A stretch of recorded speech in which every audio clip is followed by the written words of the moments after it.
If you have ever booked a place online, a cabin in the woods, a condo downtown, a quiet little rental with 5 stars and good lighting, you have already agreed to something you did not read, because these homes are not hotels. They are not staffed. They are not busy. They do not have a lobby full of witnesses or a manager who knows your name. They are private spaces, owned by strangers, opened for you with a code, and sealed behind you the moment the door clicks shut. Most people think the danger is the location, the secluded driveway, the dark road with no service, the neighbor who watches too long. But the real danger is not always outside the house. Sometimes the danger is the house itself, the rules you did not question, the camera you did not see, the listing that seems too perfect, too cheap, too available, a rental with no address, only coordinates, a keypad that will not unlock until a specific time, a host with hundreds of properties and no real reviews, a second floor you can hear, but the host swears does not exist, a checkout time that keeps moving, as if the home is not finished with you yet. These places do not need to break in. You invite them, you confirm the booking, you send your full name and your phone number. You upload your ID.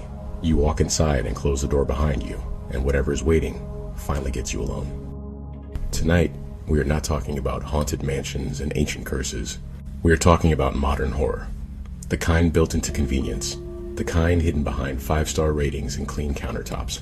The kind that smiles through a welcome binder and a complimentary bottle of wine. 5 Airbnb stays that started normal and ended with someone learning that privacy is not something you have, it is something you keep, and it only takes one locked door to lose it. So check the windows, cover the cameras, keep your keys close, and if the host messages you to enjoy the experience, do not ask what they mean. Just leave, while leaving is still an option.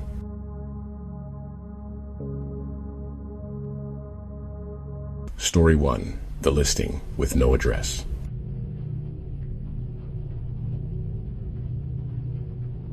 I didn't find the cabin through a search. A friend of a friend sent a link at 12:43 a.m. while I was half awake, thumb scrolling in bed, the room lit by that sickly phone glow that makes everything feel less real. The message was simple. Price error. Book it now or it'll be gone. I clicked. The listing loaded like it didn't want to.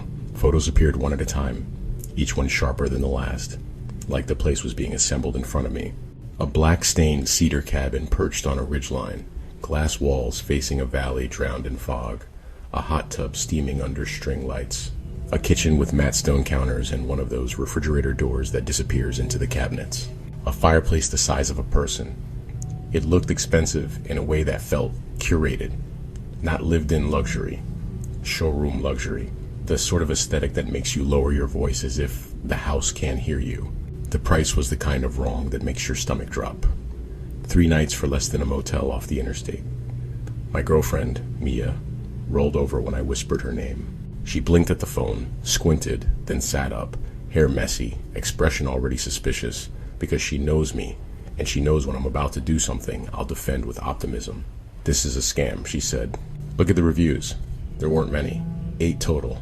All 5 stars. Short, generic, almost too neat. Loved our stay. Gorgeous views. A perfect getaway. Host was responsive. The host name was just a single initial, E. No profile photo, no bio, nothing but the badge that said Superhost, which made no sense. Superhosts are usually the ones who write warm paragraphs about loving to meet travelers and offering local refreshment recommendations. This host felt like a blank tile in a game.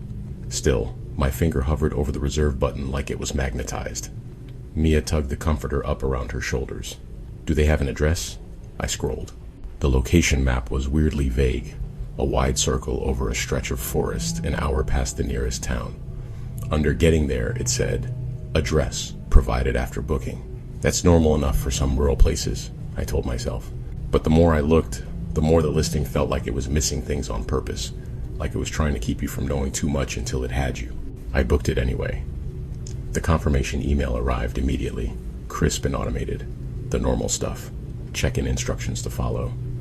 Then a second message came through the app. Not automated. It was short. Thank you for booking. There is no address. Only coordinates. Please do not attempt to arrive early. Enter the coordinates exactly. Do not deviate from the route. I will send the code at 3:07 p.m. On the day of arrival, Mia read it over my shoulder, then looked at me the way you look at someone who just said they wanted to pet a strange dog in an alley. No address, she repeated slowly. That's not unusual? It's just remote, I said. And even as I said it, the words didn't settle right. The day of the trip, we drove out with the kind of nervous excitement that smears over doubt. The city rolled away behind us. Cell signal faltered in and out. The sky was low and bruised with rain. Pine forest replaced billboards. The road narrowed, then narrowed again, until it was just gray ribbon and wet leaves. At exactly 3:07 p.m., my phone buzzed. Code 3070. When you arrive, park facing outward. Lock your vehicle. Bring only what you need. The cabin is stocked. If you see lights, ignore them. Enjoy your stay. Mia read it 3 times. If you see lights, ignore them. Probably hunters, I said. ATVs. People messing around. The coordinates led us off the main road, onto a gravel service path that looked like it wasn't meant for tourists. Branches scraped the sides of the car. Puddles swallowed the tires with thick suction sounds. The forest pressed inward, dark and tight. The air smelled like wet bark and metal. When the GPS told us to turn, the turn wasn't a turn so much as a break in the brush, the kind of opening you'd miss if you weren't staring for it. 2 old wooden posts stood on either side like a gate that had forgotten its job. There was no sign, no welcome marker, nothing. Just a thin drive that climbed. We went up. The trees thinned suddenly, and the cabin appeared as if it had been waiting. It was exactly like the photos, which should have comforted me, but instead made my skin tighten. Most places look worse in real life. This place looked identical, like the listing photos were taken 5 minutes ago. We pulled into a gravel turnaround and parked facing outward, because we were obedient, because the instruction had lodged in my brain like a splinter. Rain ticked on the windshield. The cabin's glass walls reflected the forest back at us, but inside, warm light glowed like honey. The front door was a slab of wood with a keypad beside it, black and sleek. Mia reached over and squeezed my wrist. If this is a scam, it's a very pretty one. We got out. The air was colder than the car's dashboard temperature had implied. It felt like the forest had its own climate, damp and close. Somewhere down the ridge, fog moved between the trees like slow breath. I typed the code. The keypad beeped. Green light. The lock clicked. The door swung inward as if someone had just opened it from the other side. We stepped into warmth that smelled like clean linens and citrus. The floorboards were dark, polished, and the house was silent, in that unnerving way. New houses are silent. Not a creak, not a settling sigh, nothing that implies age or presence. A welcome basket sat on the counter. Wine, expensive chocolate, a handwritten card. Welcome. No name, no signature, just that. Okay, I whispered as if speaking louder would disturb something. This is absurd. Mia wandered toward the living room, drawn by the fireplace and the view beyond the glass wall. Outside, the valley fell away into fog like the edge of the world. Then she stopped. Her hand rose slowly, fingers hovering near her mouth. What? She said, voice thin. Is that? I turned. There were framed photographs on the wall to the left, arranged like a gallery. Not landscapes, not abstract art. People. The kind of photos you'd hang when you want to remind yourself that you're loved. Only the people in the frames were us. Not us posed for a camera, smiling, arms around each other. These were candid. Too candid. The angle wrong. The lighting private. The moments stolen. One photo showed us in our kitchen 2 weeks ago. Mia barefoot at the stove, hair in a messy bun, wearing my old college hoodie, stirring something. I remember that morning. I remembered the trash truck outside, the smell of coffee. I'd never taken a photo. Another showed me in the living room on my couch, late at night, phone light on my face. My expression was slack, tired, unaware. The angle was from across the room, slightly elevated, as if whoever took it was standing near the hallway. And one, right in the center, made the blood drain from my head. It was taken in our bedroom. Mia asleep on her side, my shoulder barely in frame. The shot was from the foot of the bed. My throat went dry. Mia backed away from the wall like it might lunge at her. No, she whispered. No, those aren't real. I reached out and touched the frame. My finger smudged the glass, and the picture didn't fade or change. It stayed, glossy and sharp. Maybe, I said, and my voice sounded like it belonged to someone pretending not to panic. Maybe it's AI. Mia laughed once. a small broken sound. AI can't know what socks I wore when I made you pancakes. She was right. In the kitchen photo, she wore the mismatched socks with little moons on them, a detail too petty for a scammer to invent. My phone buzzed again. A new message. You made it safely. Do not remove the frames. I stared at the screen until my eyes watered. Mia's eyes flicked to my phone, and she whispered, "They know we're here. They're watching." The cabin suddenly felt different, not luxurious, not welcoming. It felt staged, like a set created to make us comfortable enough to be careless. My first instinct was to leave. Grab our bags, get in the car, drive until the trees opened up and our phones held a signal again. But Mia moved toward the glass wall, peering outside. "If we leave now," she said slowly, "we'll be driving on that road in the dark, in rain, with no service." She looked at the wall of photos again, and then at the front door. And they might want us to leave. That thought landed like a stone. We stood in silence, listening for something we couldn't name. The house was too quiet. No hum from a refrigerator. No faint hiss of HVAC. Even the rain sounded muffled, like it was falling on thick velvet. "Let's check the rooms," Mia said, and there was a stubborn edge to her voice that often saved us when plans went sideways. We moved through the cabin carefully. Bedroom was pristine, sheets tucked too tightly. Bathroom stocked with toiletries lined like soldiers. Closet filled with robes, identical, unworn. There were no personal touches, no books, no family photos that belonged to a host. No taste, just perfection. In the hallway, a narrow door sat flush with the wall, handle minimal. It looked like a utility closet. Mia's hand hovered over it. "Don't," I said. She froze, then nodded, pulling her hand back like she'd touched something hot. In the kitchen, I opened cabinets, searching for something. Anything that made the place feel inhabited. Every plate was white and untouched. The knives were arranged by size. The pantry was stocked with brand-name food still sealed. It wasn't a cabin. It was a display. That night, we didn't drink the wine. We didn't touch the welcome chocolate. We ate granola bars from our bag and sat on the couch facing the forest like the forest was a screen that might change. I kept expecting a knock at the door, or a sound on the roof, or footsteps in the hallway. Nothing came. At 11:12 p.m., the lights in the living room flickered once. At 11:13 p.m., the wall-mounted tablet by the fireplace lit up on its own. It had been dark all evening, just a blank black mirror. Now it displayed simple text. 2 nights, 3 status. Active beneath it, in smaller letters. Enjoy the experience. Mia stared at the tablet, then at me. Experience, she repeated, like it's a ride.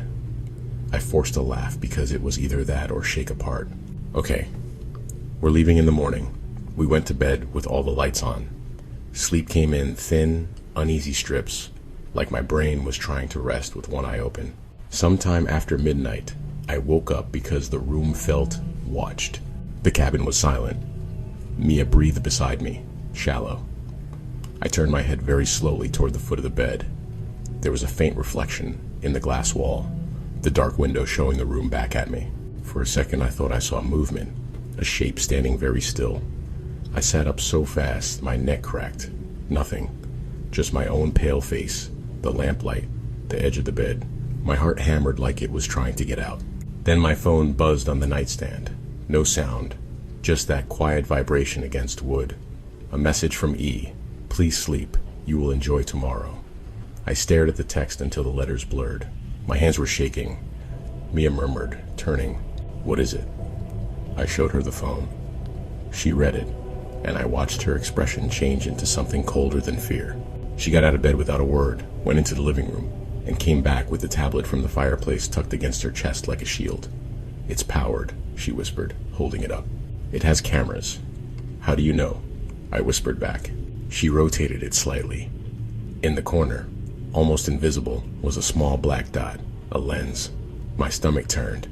Mia's eyes flicked to the photo wall outside the bedroom, visible through the hallway. Those pictures, she whispered. They weren't taken by a person. The implication slid under my skin. Then by what, I asked, though I already knew the answer my mind was assembling. By the house, by the system, by the thing writing the rules. Mia sat on the bed, tablet in her lap, fingers moving fast. She tried to swipe, to exit, to shut it off. It would not let her. Every screen was locked behind the same message. Active enjoy the experience. She held the power button down until her thumb turned white. The screen flashed. Then, for the briefest moment, a new screen appeared. Not text, a live camera feed. It showed the two of us in the bedroom, from above, from the corner of the ceiling. Mia screamed, a raw sound that jolted me upright. The feed disappeared instantly, snapped back to the status screen, like whoever owned it didn't want us to see that we were being watched, even though they were making it obvious in every other way. I couldn't breathe. I stood and walked into the hallway, drawn toward the wall of photos like moth to a flame. In the dim light, the photos looked darker, more intimate, and there was one that hadn't been there earlier. A new frame, still glossy, as if it had just been hung. It showed us in the bedroom, seconds ago, Mia holding the tablet, me sitting bolt upright, face twisted with fear. The angle was from inside the room, above us. Mia stepped behind me and covered her mouth, her eyes wet with rage. "What the hell is this?" she whispered. "How is it printing these?" I reached for the frame. The glass was warm. Mia grabbed my forearm. The message said, "Don't remove them." I yanked anyway, because rules written by monsters don't get to dictate what I touch. The frame came off the wall with a soft click, like it had been magnetized. Behind it, instead of drywall, there was a smooth black panel. Not a wall, a screen, turned off. And in the center of the black panel, another tiny lens. I stumbled back, bile rising. We weren't staying in a cabin. We were inside a camera. Mia's voice shook. "We're leaving, now." Outside, rain had stopped. The air was colder, cleaner. Fog still pooled low in the valley like an ocean. Our breath puffed pale. We sprinted to the car, gravel crunching underfoot.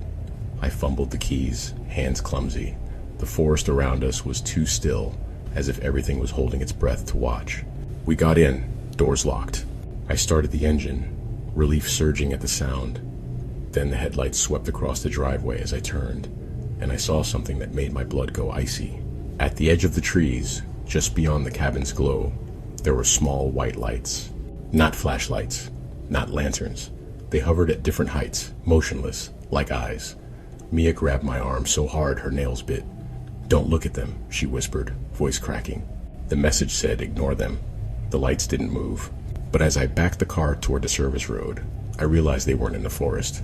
They were aligned, in a loose arc, like they were marking the perimeter of something, like boundary lights on a runway. My tires hit the gravel road and slid for a second, then caught.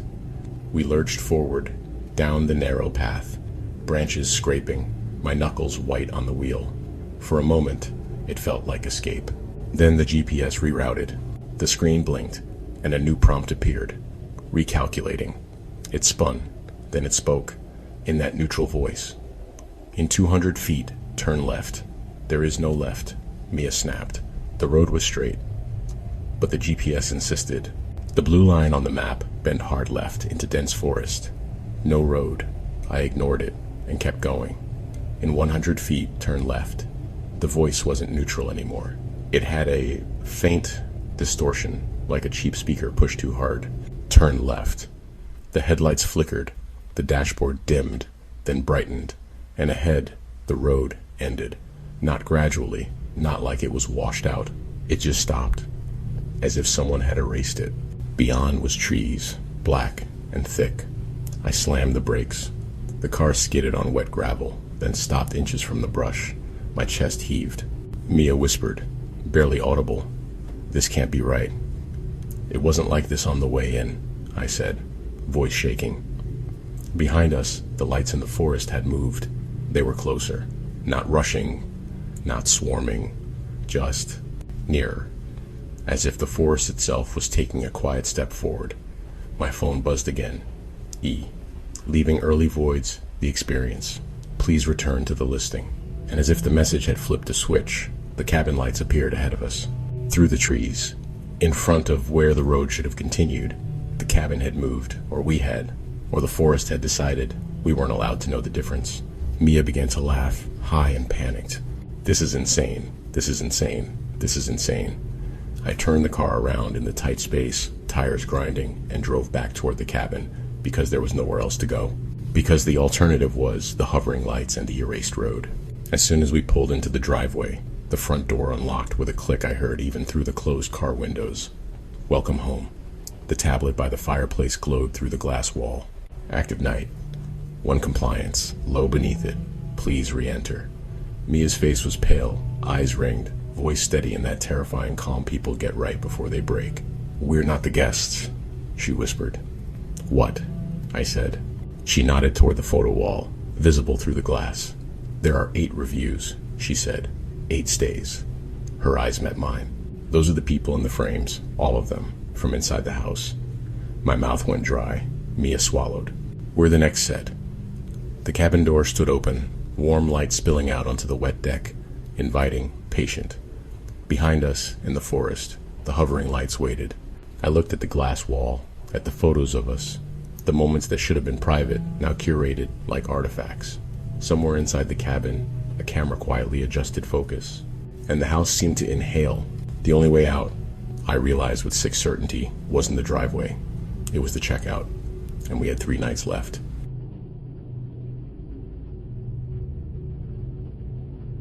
Story 2. Check-in is at 3:07 a.m.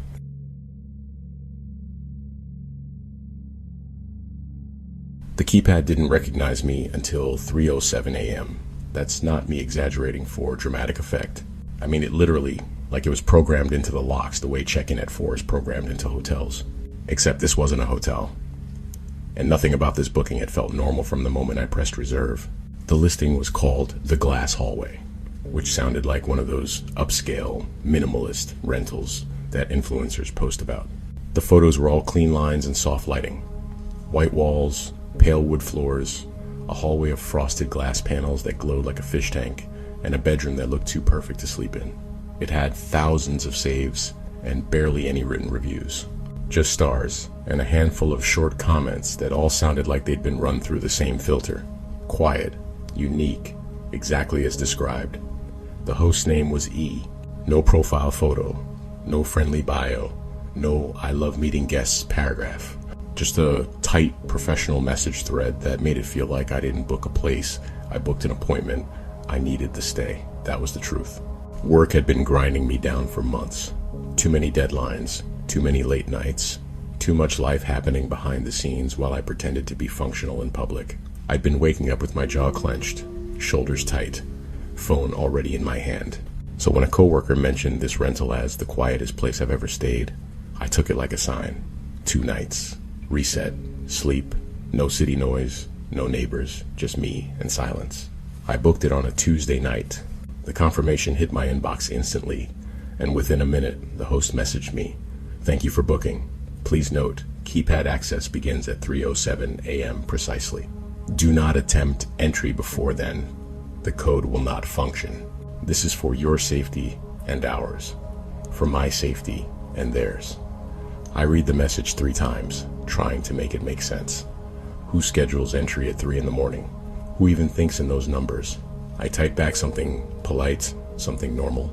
Hi, just confirming check-in is at 3:07 a.m. Is that correct? The response came immediately. Correct. The system syncs at 3:07. You may arrive earlier and wait in your vehicle. Do not knock. Do not disturb the closet door in the main hall. You will find the house manual on the kitchen counter. Enjoy your stay. I stared at my phone until the screen dimmed. My thumb hovered over the keyboard, ready to ask what they meant by do not disturb the closet door. But pride stopped me. So did the faint, irrational fear that if I asked too much, the host would cancel. I told myself it was quirky. Some weird self-check-in policy. A way to avoid parties. A way to keep guests from sneaking in early and blaming the owner for something broken.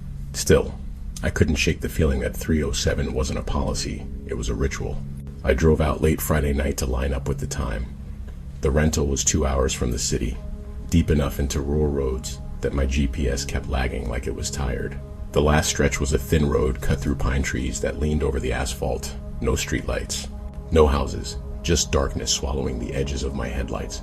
I arrived at 2:31 a.m. The place sat back from the road, tucked behind a screen of trees, as if it didn't want to be seen from passing cars. The driveway was clean, freshly graveled, with no tire tracks except my own. The house itself looked exactly like the photos. and that should have comforted me. It didn't. It looked too clean, too staged. The glass hallway glowed faintly from within, a long strip of pale light behind frosted panels, like a spine. I parked in the small gravel pad and killed the engine. Silence poured in instantly, thick and damp, the kind of quiet that makes you hear your own blood. I checked my phone. No signal, of course. I sat there with my hands on the steering wheel, watching the house breathe light through its glass. My car ticked softly as it cooled, little metallic pops that sounded too loud in the night. At 2:58, something moved near the front door. Not fast, not obvious. Just a shift in shadow, like someone had leaned closer to the glass and then stepped back. My spine went tight. I leaned forward, squinting through the windshield. The house didn't have clear windows facing the driveway, just the frosted hallway panels and a narrow strip of darkness where the door likely was. I told myself it was my mind, my eyes adjusting, the fog in my breath on the glass. At 3:03, the porch light flickered once. At 3:05, my phone buzzed with one bar of service returning long enough to deliver a message. Reminder, entry begins at 3:07. Wait in vehicle until then.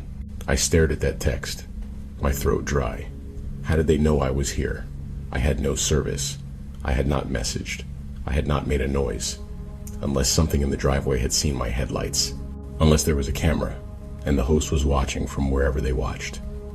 At 3:06, the front porch light brightened, as if someone turned a dimmer up. At 3:07, the glass hallway pulsed, not like a light flicker, like a heartbeat. The glow behind the frosted panels deepened, then softened, then deepened again. A slow, deliberate rhythm that made the house feel alive. My hands were sweating. I grabbed my bag, stepped out, and the cold hit me like a wall. The air smelled like wet wood and something sharp, almost like chlorine. Gravel crunched under my shoes. The sound felt dangerous, like it might wake something. I reached the door and found the keypad mounted beside it, sleek black with a faint blue backlight. My code had been sent earlier that evening, 3070. I entered it. The keypad beeped. Green light. The lock clicked. The door opened inward on its own, slow and smooth, like it had been waiting with the latch already undone. Warm air spilled out, smelling faintly of lemon cleaner and something else, something too sterile to be comforting. I stepped in. The first thing I noticed was the hallway. The glass panels ran the length of the main corridor, frosted from floor to ceiling, with pale light glowing behind them. It made the hallway feel like it was underwater. The light wasn't bright, but it was constant, soft enough to be soothing, and somehow worse because of it. The second thing I noticed was the silence. Not normal house silence. Not no one's home. More like the air was holding its breath. On the kitchen counter sat a black binder with a white label, House Manual. Next to it was a small welcome tray, a bottle of water, a granola bar, and a single peppermint, wrapped in clear plastic like a hospital mint. There was no note. No welcome, no warmth, just supplies. I set my bag down carefully, as if the floors might warn someone I was here. My phone showed one bar of service again, then dropped back to nothing. I opened the binder, because the host said to. Because if you're honest, when you're alone in a strange place at 3 a.m, you cling to instructions like they're a rope. Inside, the pages were crisp, laminated, and organized with tabs. Check-in amenities rules, emergency checkout. I flipped to rules. There were a lot. Not just the usual no smoking, no parties, but detailed behavioral instructions. Do not open the hall closet door. Do not cover the glass hallway panels. Do not move the mirrors. Keep the bedroom door closed while sleeping. If you hear tapping from inside the glass hallway, do not respond. If the lights pulse at 3:07 a.m., remain in bed. Do not attempt to disable the keypad. My skin prickled. The pages felt too clinical, like a laboratory protocol. I told myself it was an art house rental, some weird theme, like those escape room Airbnbs people post about, except nothing in the listing mentioned an experience. It just promised quiet. My eyes snagged on Rule 6. If the lights pulse at 3:07 a.m., remain in bed. I swallowed. So it wasn't just check-in. It wasn't just a code schedule. The house did something at 3:07. I forced a laugh out loud, just to hear something human. It sounded wrong in that space. I went to the bedroom, keeping my eyes away from the hall closet door. I could see it from the kitchen. A plain white door flush with the wall. Simple handle, nothing special. Except it felt like the center of gravity in the house. The bedroom was spare, clean, with white sheets tucked tight and a single chair by the window. No art, no books, no signs of anyone living. It wasn't cozy. It was prepared. I locked the bedroom door out of habit, then noticed there was no lock, just a handle. The house didn't believe in locks for guests. I changed into a t-shirt and lay down on the bed, staring at the ceiling, listening. Nothing. No pipes, no wind, no creaks. At some point, exhaustion pulled me under like a wave. I dreamed of glass, endless sheets of frosted glass, glowing softly, and behind them shadows pressed their hands, leaving prints that faded when I blinked. I woke up at 3:07 a.m. Exactly. Not because of an alarm, because the hallway pulsed. The light behind the glass panels brightened, then dimmed, then brightened again, slow and steady. The glow seeped under the bedroom door like moonlight. My eyes snapped open, heart sprinting. For a few seconds, I lay perfectly still, trying to remember where I was. Then the rules rushed back, like cold water. Remain in bed. I stayed. The pulsing continued for about a minute, long enough to make my stomach knot, long enough to feel like the house was sending a signal through its bones. Then it stopped. Silence returned. I exhaled, realizing I'd been holding my breath. And then I heard it. A sound from the hallway. Soft at first, subtle enough to question. A door handle turning. Not the bedroom handle, the hall closet. The sound was delicate, like someone testing it, twisting just enough to feel resistance. My muscles froze. The handle turned again, a little harder. I stared at the slit of light under my door. Nothing moved. The handle stopped. Then, 3 gentle taps, as if knuckles rapped from the inside of the closet door. Tap, tap, tap. Rule 5. If you hear tapping from inside the glass hallway, do not respond. But this was the closet. Unless the closet connected to the hallway, unless everything connected behind the walls. The tapping came again. Tap, tap, tap. Slow, patient. Like something practicing manners. I pressed my hand over my mouth, listening to my own breath, too loud. The tapping stopped. Then I heard a faint whisper. So quiet I thought it was my imagination. It sounded like paper sliding. A page being turned. I didn't sleep after that. I lay there until dawn, watching the gray light seep into the room. When the sun finally rose, the house looked almost normal. Almost. The glass hallway was still glowing faintly, like it didn't need the sun. At 8:12 a.m., I got up, made coffee from the pods the host provided, and tried to laugh at myself. Tried to act like I hadn't spent the night petrified of a closet door. It was working, until I walked into the kitchen and saw the binder sitting on the counter. It was open. I knew I'd closed it. I flipped through the tabs, heart thumping. Everything looked the same, until I reached the end of the rules section. There was a new page inserted behind the laminated ones. Not laminated, just plain paper, white, clean, like it had been printed minutes ago. At the top, in bold letters, additional rule is, nights why my stomach dropped. Under the title were lines of text, but the text wasn't typed.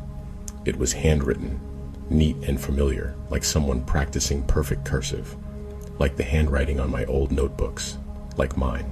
I stared until my vision tunneled. The first line read, 1. Do not check the closet door at 3:07 a.m. You will want to. My fingers went numb. The second line, 1. You will hear the handle turn. Pretend you did not. The third, 1. Do not look into the glass hallway when it reflects you incorrectly. I backed away from the counter, coffee sloshing over the rim. My breath came shallow. Someone was inside the house, or something was, or the house was writing. I grabbed my phone and tried to call someone. No service. I opened the app and messaged the host with shaking hands. Hi, there is a handwritten page in the manual that wasn't there. Is this part of the rental? The message showed as sent. No delivered checkmark. No service. I stared at the closet door across the hallway. In daylight, it looked harmless, plain, ordinary. But I could still hear the handle turning in my head, the careful taps, like the house was trying to teach something how to be polite. I didn't want to touch it. I wanted to leave. But I'd paid for 2 nights. I was in the middle of nowhere, and my rational brain was still trying to patch reality together with logic. A prank, a host messing with guests. an elaborate theme, a friend of my coworker pulling a stunt. But why my handwriting? I didn't remember writing anything. I hadn't even brought a pen. I spent the day restless, moving from room to room, trying to find cameras, trying to prove to myself there was an explanation. I checked smoke detectors. I checked vents. I checked behind mirrors. Everything felt sealed, pristine, like the house had never been opened before me, and yet it knew me. In the afternoon, I noticed something that made my stomach twist tighter: the frosted glass hallway panels. When I walked past them, my reflection appeared faintly in the matte surface, but the reflection lagged, not like a mirror delay, like bad video, but like a person walking a half second behind me. I stopped. My reflection stopped, except it raised its hand a moment after I did, slow, as if it was copying rather than mirroring. I stepped back. My reflection stepped forward. For one horrible second, the shape behind the glass felt independent, like it could choose to stop copying. Then it caught up, matching me again, and I realized my hands were trembling. Rule 3, from the new page. Do not look into the glass hallway when it reflects you incorrectly. I backed away, pulse racing. I didn't go near the hallway again. Night came early, the way it does when you're tense. Shadows filled the corners of the house, and the warmth of the lights didn't comfort me. It just made every dark space feel like it was waiting. At 10:40 p.m., the host finally responded. It appeared all at once, like my phone had been holding it back. Do not worry. The manual updates itself. Follow it. Do not open the closet. Sleep at 3:07. That was it. No apology. No explanation. The manual updates itself. I sat on the bed, phone in my lap, feeling small in a way I hadn't felt since I was a kid. The way you feel when adults know something you don't and refuse to tell you. I decided I was leaving in the morning no matter what. I told myself I could last one more night. I could keep to myself, obey rules, sleep if possible, leave at dawn. I got into bed at 1 a.m. with the bedroom door closed, like the manual said. I kept the lights off, because the darkness felt less exposing. I lay there staring into the black. At 2:59, I heard the closet handle turn. It was softer than the night before, almost gentle. At 3:03, 3 taps. Tap, tap, tap. At 3:06, the glass hallway pulsed faintly, light seeping under the door like a slow tide. And at 3:08, the house woke up. The hallway light surged brighter than before, and I heard something new. A scraping sound, like something dragging across the floor, slow and heavy, moving along the hall outside my room. My throat tightened. My mind screamed at me to look, to open the door, to see what was there, because fear hates shadows more than monsters. But the new rule said I would want to check the closet door. I stayed in bed, nails digging into my palm. The scraping paused outside my door. Then the doorknob turned, slowly, testing. My stomach flipped. There was no lock.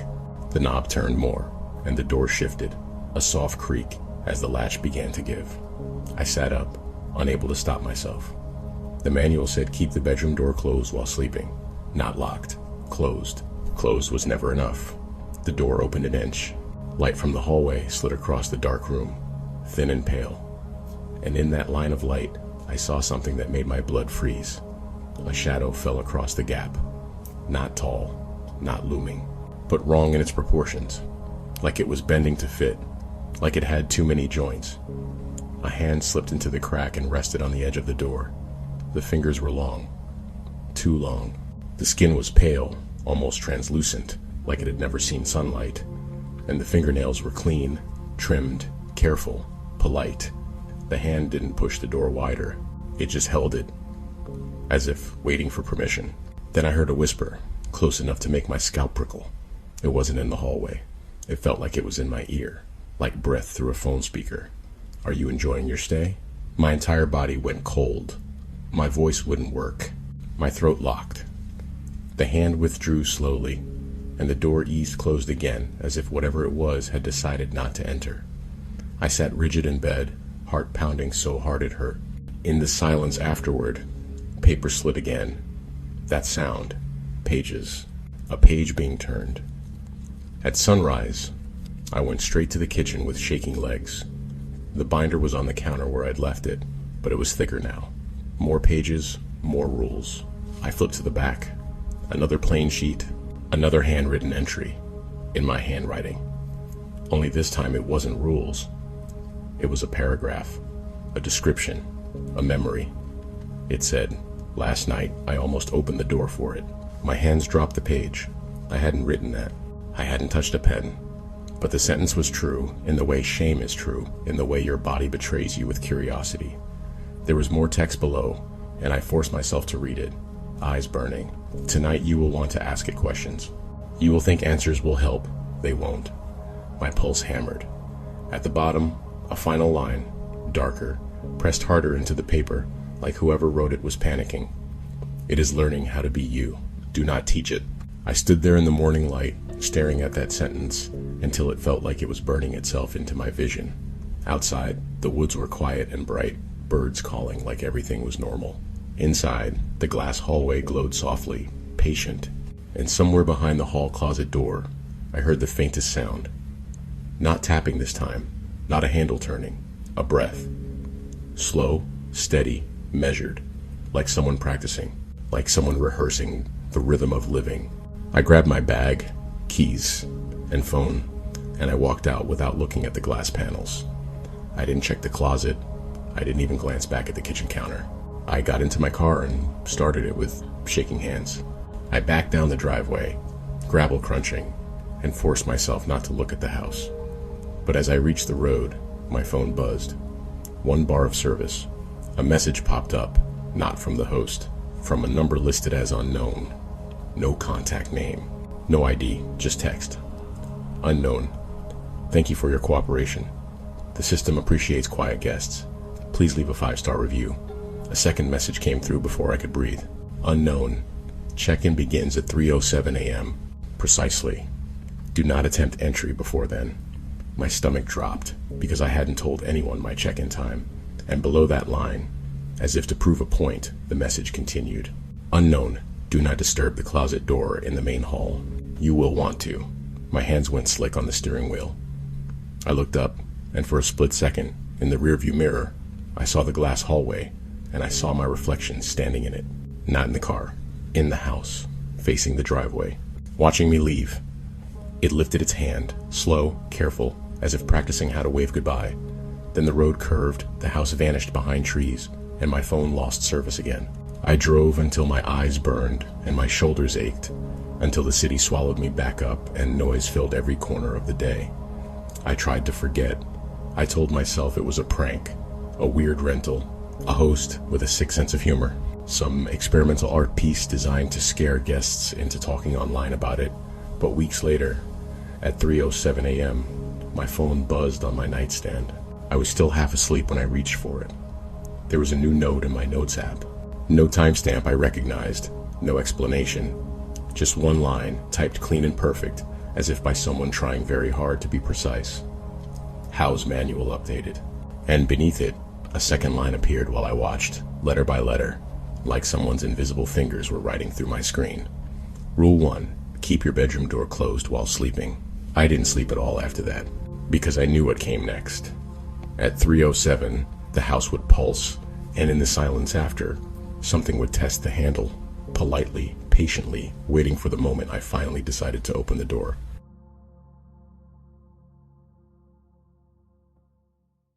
Story 3. The Host Who Never Leaves Reviews.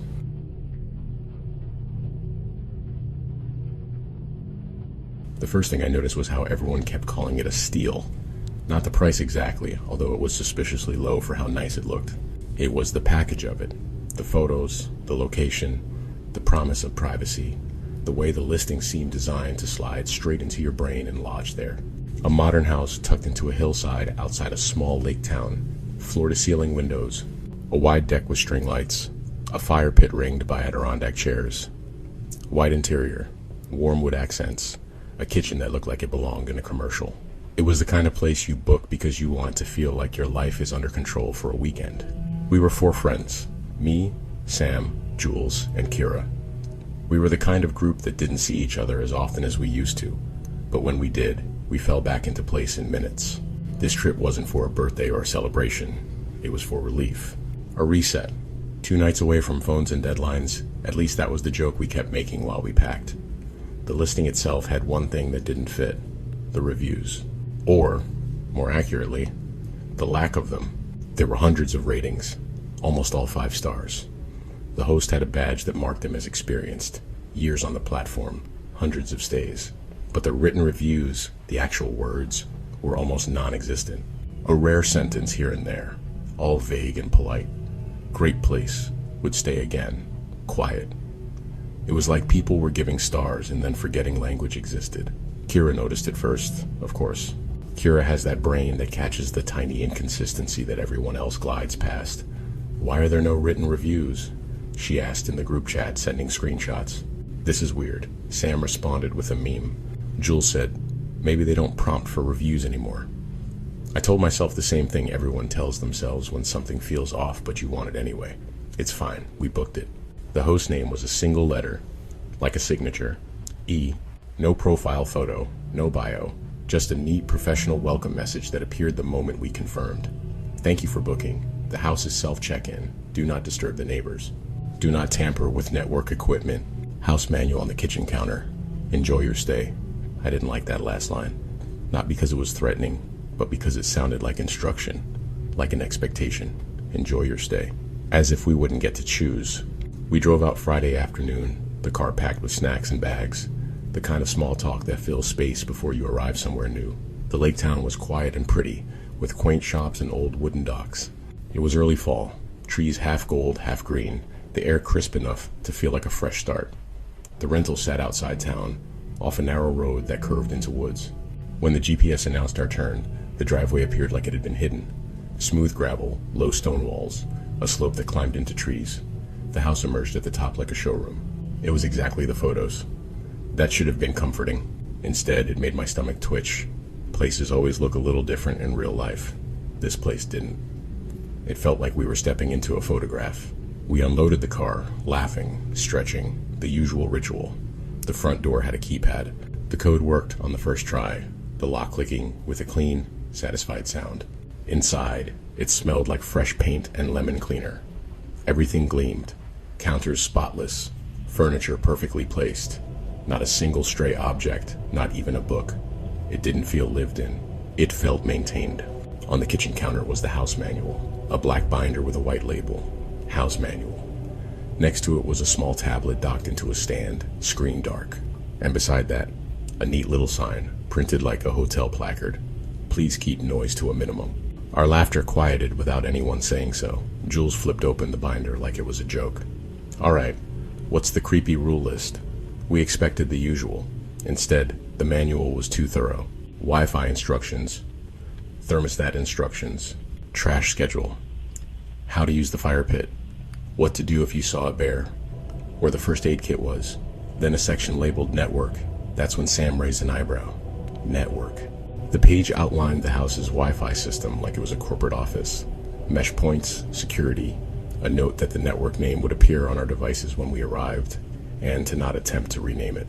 At the bottom, bolded, "Do not disable or unplug the router." We laughed it off, of course. We made jokes about the host being a control freak.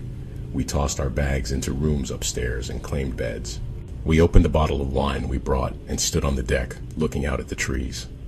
The house was beautiful. The atmosphere was perfect. And the first night, it was almost normal. We cooked pasta. We played cards at the big dining table.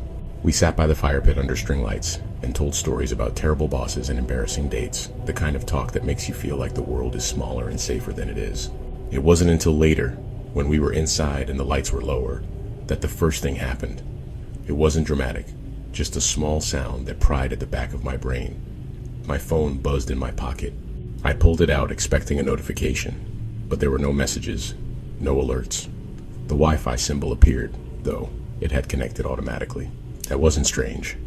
Phones do that when you've joined a network before, but I hadn't. I opened my Wi-Fi settings. It was connected to a network I didn't recognize. The name made my stomach drop. Evan Guest. That was my name. Not my full name, but enough to make the hairs rise on my arms. I stared and then laughed, because my brain didn't have a better idea. "Okay," I said, holding it up. "Who did this?" Jules leaned over. "Did you name it that?" "No." Sam pulled out his phone. His face shifted. Mine too. He turned his screen. It read, Sam guessed. Kira checked hers. Jules checked hers. All 4 phones were connected to separate networks, each one named after us, like the house had built personalized Wi-Fi just for our arrival. Kira's smile faltered. That's not normal. Jules laughed too loud. Maybe it's a smart house thing, like it makes you a guest network and labels it.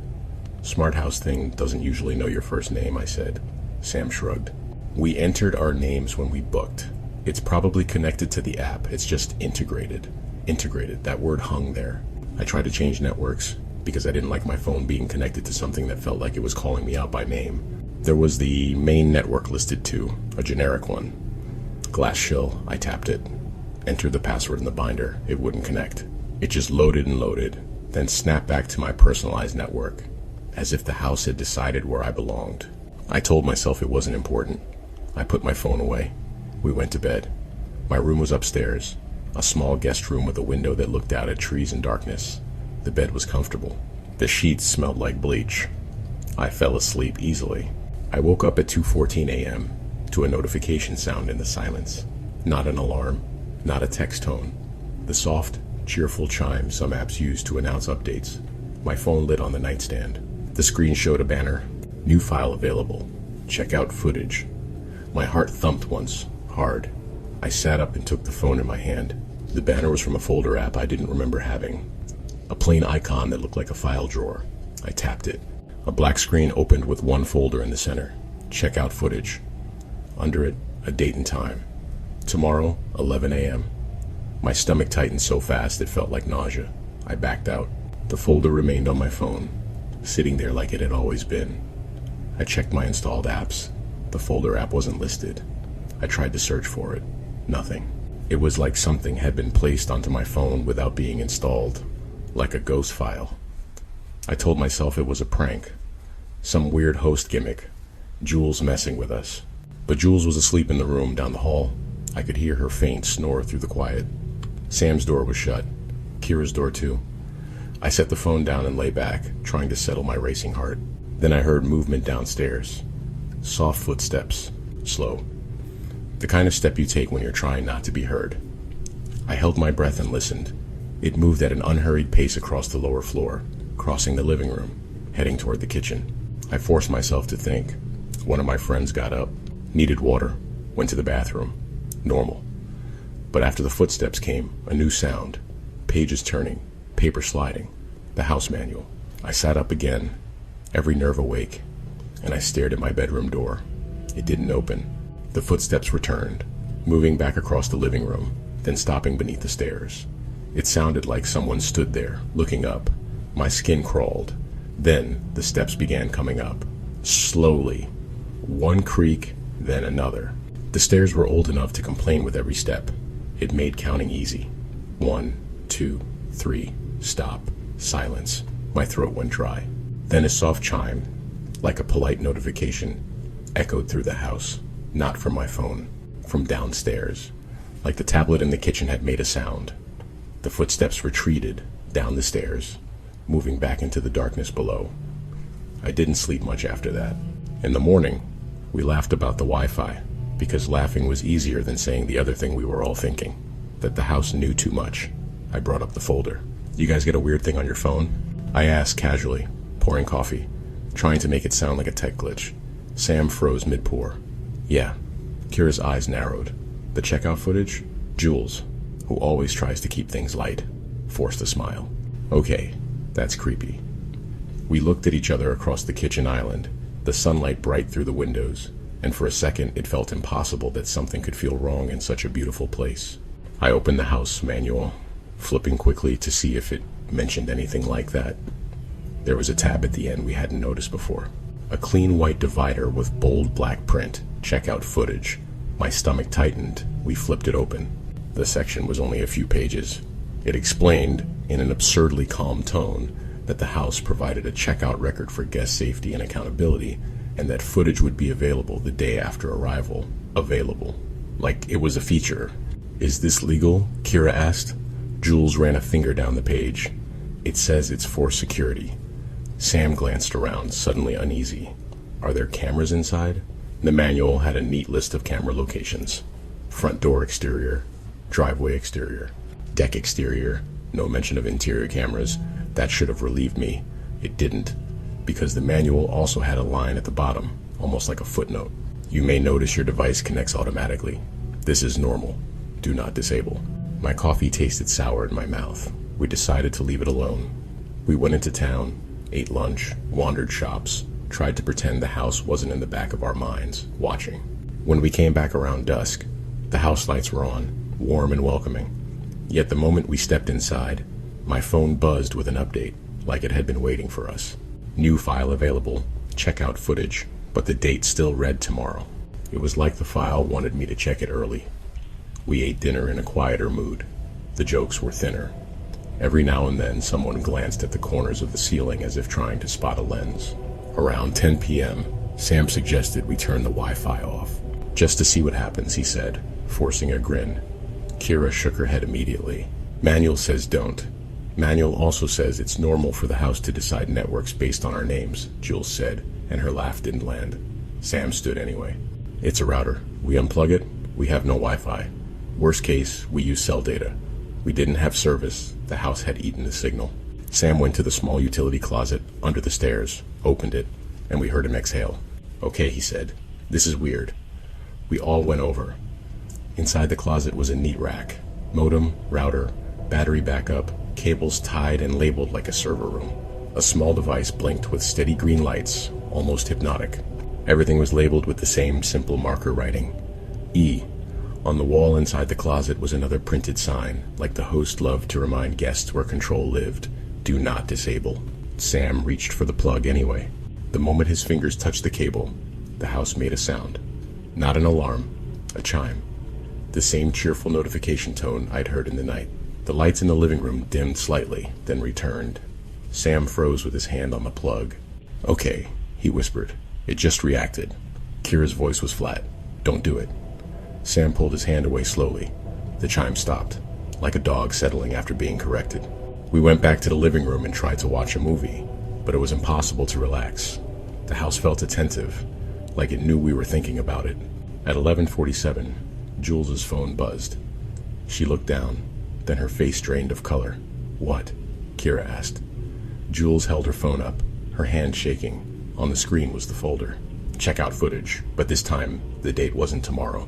It was now, tonight, 11:50 p.m. We stared. That's not possible, Sam said. My phone buzzed, Kira's buzzed, Sam's buzzed. All 4 phones lit with the same update. Check out footage available. The folder opened on its own. A video thumbnail loaded. A still image. 4 of us in the living room. Us. At that exact moment. Not from a phone camera. Not from a selfie. From above. From the corner of the ceiling. My blood turned to ice. Kira whispered, "There are cameras inside." Sam spun, staring up at the ceiling corners like he could will the lens into existence. Jules backed toward the kitchen, voice trembling. "How is it on our phones?" I hit the video, because fear makes you do stupid things when you want certainty. The footage played. The angle was high and wide, like a security camera's view. It showed the living room, the couch, the dim lamplight, the deck windows behind us. It showed us reacting in delayed motion, like the video was a few seconds behind reality. Then it jumped. The camera angle shifted. Now it was in the hallway upstairs, pointing at the bedrooms. And the timestamp at the bottom read, tomorrow, 11 a.m. It was showing footage that hadn't happened yet. I watched myself walk out of my bedroom carrying my bag. I watched Sam come out behind me. Jules came next, hair messy, yawning. Kira came last, slower, head down as she checked her phone. We gathered at the top of the stairs, and in the video, we paused at the same time, like all of us felt something. Then we all turned our heads to look at the same spot. The camera panned slightly, as if whoever was filming wanted us to see what we were seeing. At the end of the hallway, near the glass panels on the main floor, something stood, a shape. Too tall to be a person, too narrow. It didn't move.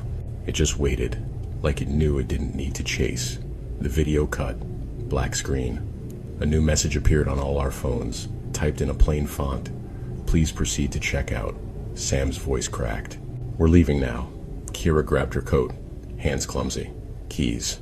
Now. We moved like panicked animals, grabbing bags, shoes, anything. The house stayed quiet, as if it was watching, patient. I threw open the front door. Cold night air rushed in. The driveway lay empty under moonlight, trees swaying gently. We sprinted to the car. Sam jammed the key into the lock. It wouldn't turn. He tried again. Nothing. The key wasn't the problem. The lock was fine. The car was already locked. From the inside, Kira yanked the handle hard enough to rattle the window glass. "Open," she whispered, voice rising. The car didn't respond. Sam pounded the window with his fist. "What is this?" My phone chimed again. A new file available. Check out footage. I looked down, despite myself, because my brain needed to know what was being done to us. The thumbnail loaded. It was us in the driveway, running, hands on the car, panic written in our bodies. The camera angle was impossible. It was outside, high up, like from the top of a tree, or from a drone hovering silently above. The timestamp read, "Now." The video played without me pressing anything. We watched ourselves, live, scrambling at the car. Then the footage jumped. Now it showed the front door. The door was open, spilling warm light into the night, like the house had left it that way intentionally.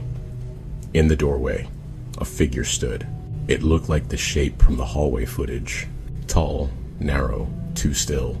No face visible, just darkness where a face should be. The camera zoomed slightly, smooth and mechanical, and the figure lifted an arm, slow and deliberate, and pointed, not at us. At the house manual inside, visible through the doorway on the kitchen counter. A polite suggestion. Return inside. Follow the rules. Jules let out a sound that was half sob, half laugh. We're trapped. Kira's eyes were wide, shining. We need to break something. Sam did it before anyone could stop him. He grabbed a rock from the edge of the driveway and hurled it at the closest floor-to-ceiling window. The rock hit the glass with a hard crack. The window didn't shatter. It didn't even dent. The rock bounced off like the glass was rubber and clattered to the ground. Sam stared, breathing hard, disbelief turning to terror. What is this place made of? The house chimed again, not from our phones, from within. A gentle notification tone, like it was reminding us it existed. Then the front door began to close. Slowly, quietly, as if the house was getting tired of waiting. Jules screamed and ran toward it. "No, no, no," she cried, like being outside was worse than being in. She slipped through the door just before it fully shut. Sam hesitated. Kira grabbed his arm. "We can't be separated." We rushed in together. Warmth hit us. That lemon clean smell. That sterile comfort. The door clicked shut behind us. The tablet on the kitchen counter was lit now. It hadn't been before. On its screen was simple text. "Checkout in progress." Under it, "Please remain visible." We stood in the kitchen, shaking, staring at the screen as if it might show mercy. My phone buzzed again, the house insisting on being in my hand. A new page loaded in the folder. A still image. The four of us in the kitchen, faces white, eyes wide, captured from above, stamped with tomorrow's date, as if the house was already filing it away. Kira's voice came out thin. "This is why there are no written reviews." Sam swallowed hard. "Because you don't leave one," Jules whispered, "or the house leaves it for you." Another message appeared on the tablet, line by line, like someone typing carefully. "Guests often panic. This is normal. Please proceed calmly." Sam backed away, looking around. "Proceed where?" The house manual on the counter fluttered. Not from wind. There was no draft. The pages lifted and turned as if a hand was flipping them. It stopped on the checkout tab, open like an invitation. Kira stepped closer, trembling, and read the bolded line at the top. Checkout requirements below it were instructions. Each guest must leave a 5-star review. Each guest must confirm enjoyed the stay. Each guest must consent to footage being used for future guest safety. Do not attempt to leave before completion. Underneath, in smaller print, if you refuse, the system will complete checkout for you. I felt my throat close. Jules's eyes filled with tears. "This is insane. We're not doing that." The house chimed, the cheerful tone now sounding like mockery. My phone buzzed with a pop-up. "Review pending." Text fields appeared, already filled out. 5 stars selected automatically. A review written in my voice, the way I talk, the way I punctuate, even the dumb little phrase I use too often. Absolutely loved it. Quiet, unique, exactly as described. Would stay again. My stomach lurched. I didn't type that. My thumb hovered over the submit button, and I realized something with a cold clarity that made me nauseous. The house didn't need our consent. It needed our participation. It wanted us to believe we were choosing. Sam's phone made the same sound. He looked down, then up at us, face pale. "It wrote mine too," he whispered. Kira's phone buzzed. Jules's phone buzzed. All of us staring at screens filled with our own words, pre-written, pre-approved, like we were templates. The tablet updated again. "Please submit reviews to complete checkout." Jules threw her phone onto the couch like it burned her. No. The house went quiet. No chime. No soothing messages. Just silence so heavy it pressed on my ears. Then something moved beneath the floor. A vibration, low and steady, like a generator waking up. The glass hallway panels on the main floor, the ones that had seemed decorative, began to glow faintly. Not bright, not sudden, a slow awakening. The frosted glass became a lit wall, and behind it, shadows shifted. Not reflections. Not us. Shapes moving as if they were walking along the length of the hallway behind the glass, pacing slow, rehearsed patterns. Sam's voice broke. "There's something back there." Kira's jaw trembled, but her eyes stayed sharp. "It's the footage." "What?" Jules whispered. Kira swallowed. "It's not recording us, it's storing us." The thought hit me like a punch. The checkout footage wasn't for safety. It was for inventory. To collect people, to learn them, to reproduce them, to make the healthiest possible fake review. My phone buzzed again, and I didn't look away fast enough. The folder opened by itself. A new video thumbnail appeared. It wasn't the living room. It wasn't the driveway. It was a bedroom. My bedroom, back home. The angle was from the corner of the ceiling. My blood went cold. There was a timestamp. Tomorrow, 2:14 a.m. My breathing stopped, because that was the time I woke up last night. My phone buzzed again, and a message appeared beneath the thumbnail. Checkout footage expanded. Kira's eyes darted to my screen. "No, no, no, no," Sam whispered. "It's not just the house." Jules's voice shook. "It's on us." The tablet chimed, soft, cheerful. "Thank you for connecting." The house manual pages turned again, slowly, as if savoring the moment. And there, on the last page of the checkout section, in small print we hadn't seen, was a line that made my stomach drop straight through the floor. "By connecting to the guest network, you authorize continuous access to your device for security purposes." We had connected the moment we arrived. We hadn't had a choice. My fingers shook as I brought my phone up, trying to turn it off. It wouldn't shut down. The screen stayed bright, stubborn, the video thumbnail sitting there like a threat. Sam tried to shut his off too. Same thing. Kira ripped her phone case off and yanked the SIM card like that would change anything. Her screen remained lit. Jules backed toward the front door, shaking her head. "We're leaving. I don't care if we have to walk." She grabbed the handle. It didn't turn. The door was locked. From the outside, the lock clicked again, as if to remind her not to try. The tablet displayed one more line. "Checkout will complete at 11 a.m. tomorrow. Please remain cooperative until then." That was the worst part. Not that something was happening, but that it had a schedule. A calm certainty, like the house knew time always wins. We spent the night in the living room together, lights on, backs against walls, watching the glass hallway glow and shadow shapes pace behind it. No one spoke much. Every sound felt like it would teach the house something new. At 2:14 a.m., my phone buzzed. The bedroom footage thumbnail updated. Now it wasn't tomorrow's timestamp. It was live. I watched my own bedroom back home, empty, lit by the streetlight through my curtains. Then movement. A figure entered the frame, not me. Too tall, too narrow. It walked to my bedside and stood there, angled toward where I would usually sleep. It didn't have a face in the darkness, but it tilted its head like it was listening. And then, from somewhere beyond my phone speaker, I heard it. A soft, cheerful chime. The same house notification sound. I slammed the phone face down, heart hammering. Kira was crying silently. Jules' hands were clenched in her lap, so tight her knuckles were white.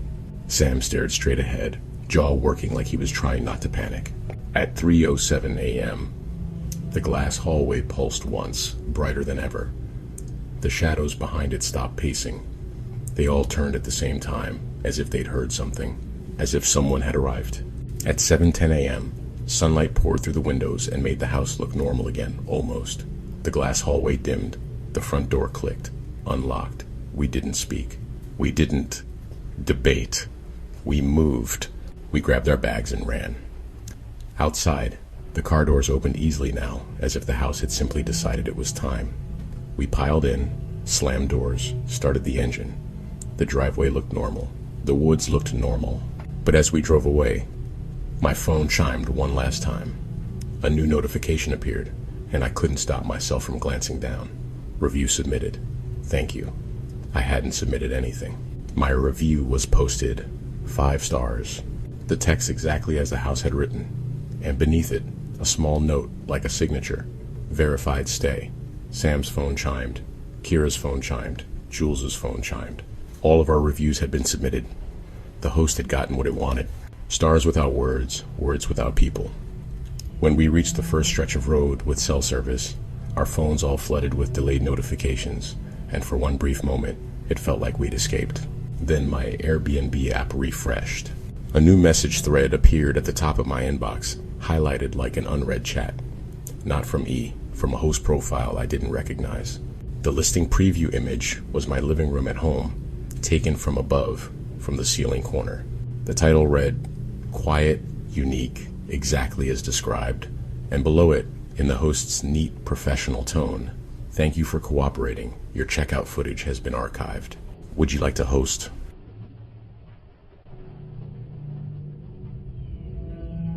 Story 4. Do not disturb the upstairs tenant.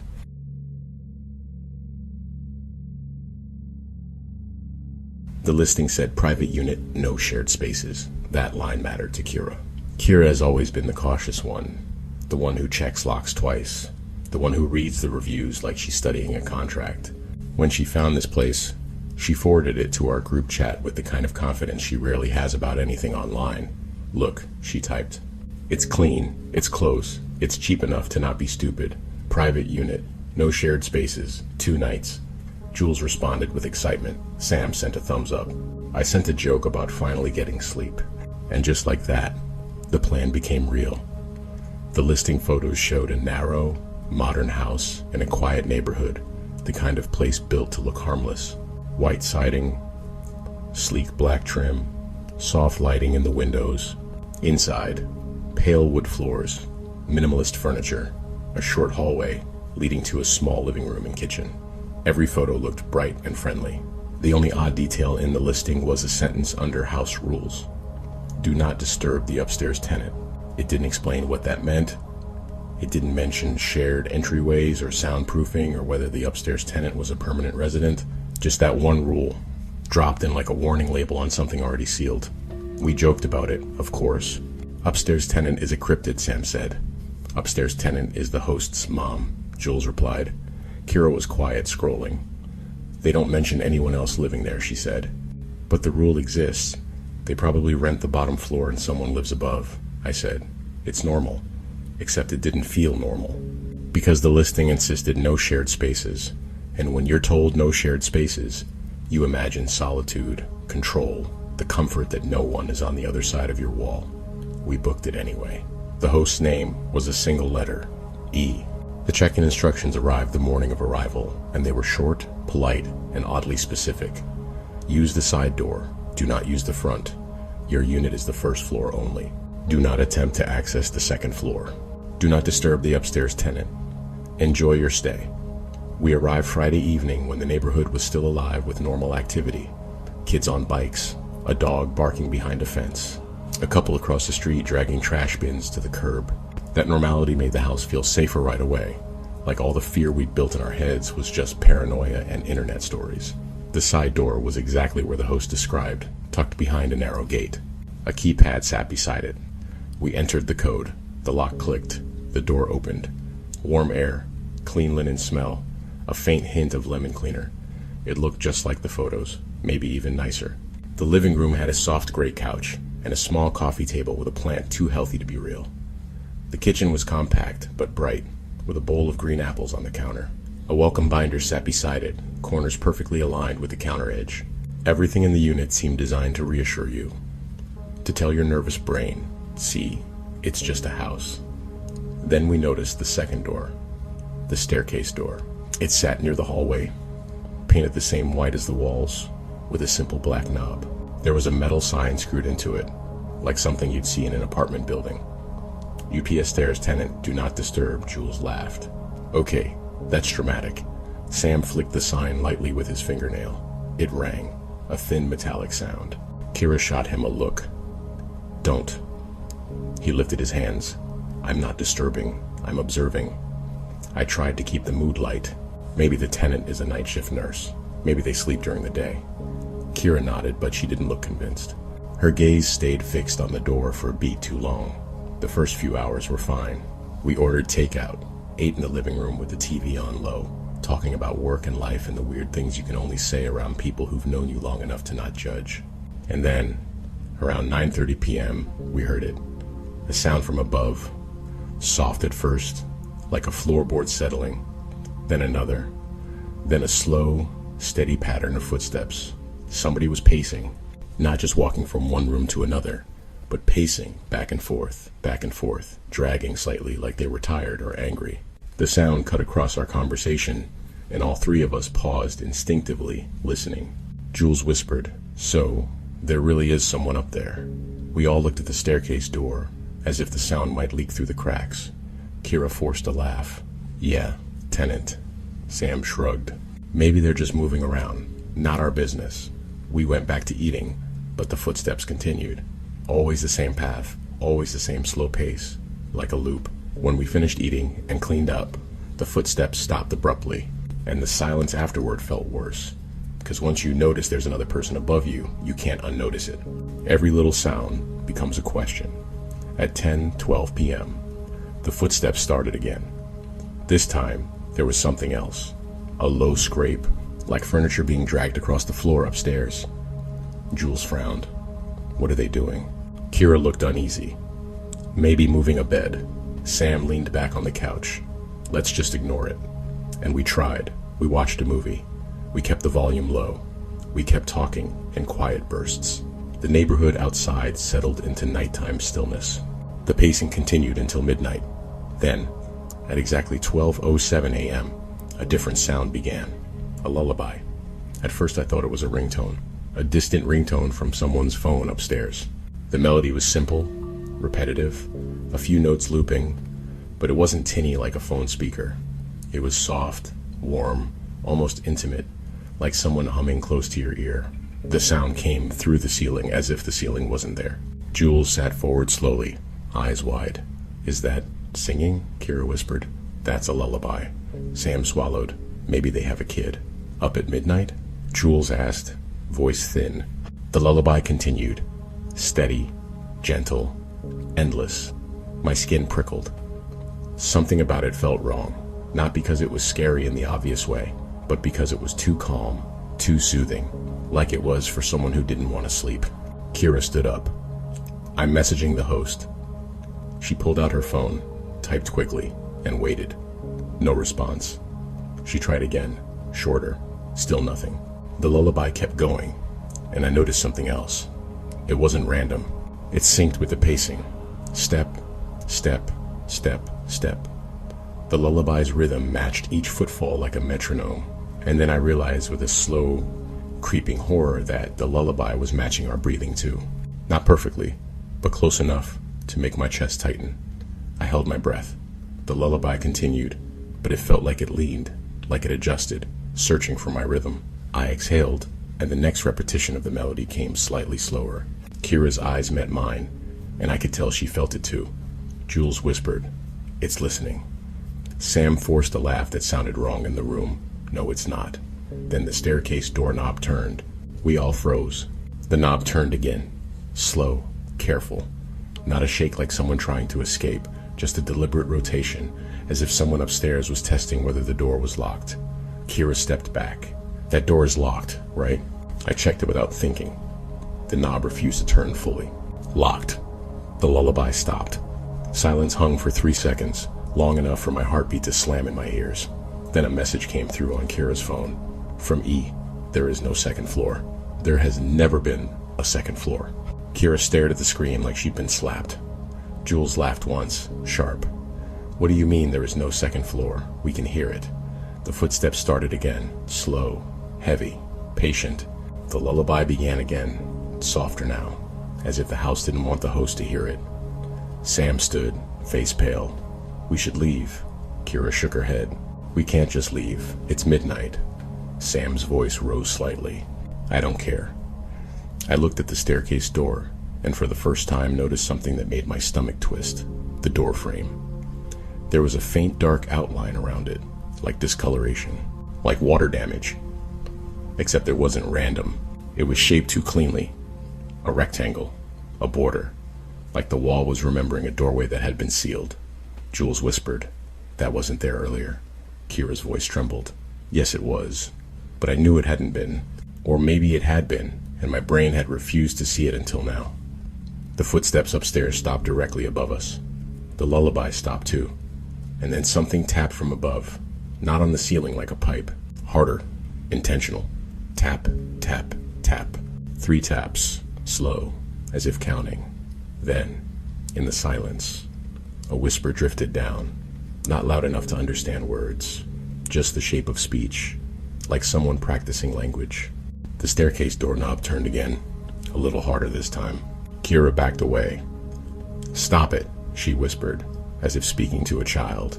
That was a mistake, because the whisper stopped instantly, and then, from above, in a voice so close it felt like it was inside the living room, a voice echoed her words back. Stop it. Same tone, same rhythm, same trembling edge. Jules gasped. Sam stumbled back.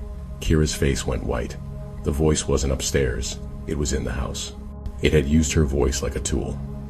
My skin crawled. My mouth went dry. The host's message sat open on Kira's phone, absurd and calm. There is no second floor. There has never been a second floor. But the ceiling above us shifted. Not physically, not like it moved, but the air changed, like something heavy had leaned down. A faint stain was forming on the ceiling, right above the staircase door. At first, it looked like a watermark, a soft halo of dampness. Then it stretched longer, darker, a shape, a rectangle, a doorway. Jules whispered, no. The stain kept spreading, slow and deliberate, as if seeped from above. It darkened at the corners, and a faint line appeared like a doorframe. Sam grabbed his keys. We're out. Kira shook her head hard, tears in her eyes. The host says there's no upstairs. Then what is that? The staircase doorknob turned wildly now, not polite testing, frantic, twisting, as if something on the other side had realized it was being denied. The door shook in its frame. The lullaby started again, but faster. The melody warped, the notes pressing on each other like they were panicking. The ceiling stain reached the size of a door, and then a seam appeared in the ceiling itself. A crack, not drywall cracking from settling. A clean line, like an outline being cut into the ceiling. The crack deepened, and a faint draft descended, cold and damp, smelling like old wood and something sour. The house was opening a door above us. Kira ran to the kitchen, grabbed the welcome binder, and flipped pages with shaking hands. Emergency section, she whispered. There has to be something. The binder pages were neat until she reached the end. There was one page that wasn't laminated. Plain paper, handwritten, at the top, in neat script. Upstairs tenant. Below it a list. Do not respond to echoes. Do not look up when it calls your name.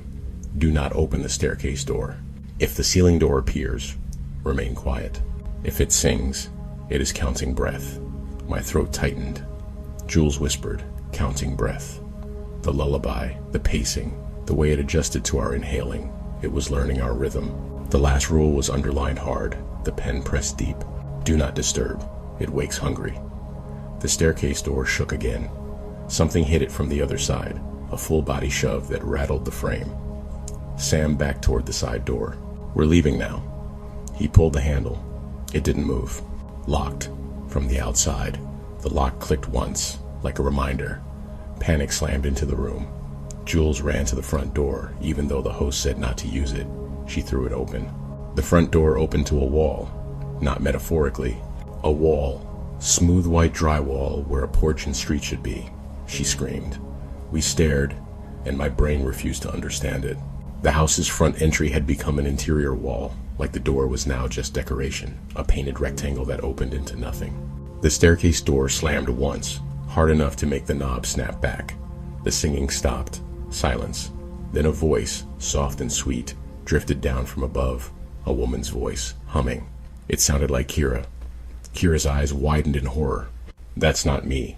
The voice hummed, then spoke, and the words were clear this time. Kira. Kira covered her mouth. Rule 2. Do not look up when it calls your name. But my neck wanted to tilt. My eyes wanted to follow the sound toward the ceiling door forming above us. The house manual said it would call, because it wanted you to look. The ceiling crack widened, and a thin line of darkness appeared like a mouth. A cold draft poured down. And from that opening, something shifted. A shadow leaned into the gap, long and narrow, like a person trying to fold itself through a space that wasn't meant for bodies. Sam whispered, "Don't move." The shadow paused, as if listening. Then it whispered again, in Kira's voice. "Stop it." Jules began to sob silently. Kira stood trembling, eyes squeezed shut, repeating, "Don't look up, don't look up," under her breath like a prayer. And then, with a sudden scrape, a hand appeared from the ceiling door. It wasn't reaching out like a person falling. It was careful. It gripped the edge of the opening and pulled, widening the crack like it was testing the strength. Long, pale fingers, joints bending wrong, nails neatly trimmed, polite, patient. Hungry. I backed away until my shoulders hit the glass hallway panels behind the living room. The frosted glass vibrated faintly, and for a horrifying second, my reflection appeared in it, but it wasn't me. It was the shape above us, tall and narrow behind the glass, as if the glass hallway was showing the upstairs room from another angle. Like the house was connected. Like upstairs was not a floor, but a space behind the walls. The hand in the ceiling paused. Then, slowly, it lifted and tapped on the edge of the opening. Tap, tap, tap. 3 taps, identical to the ones downstairs. A rhythm, a signal.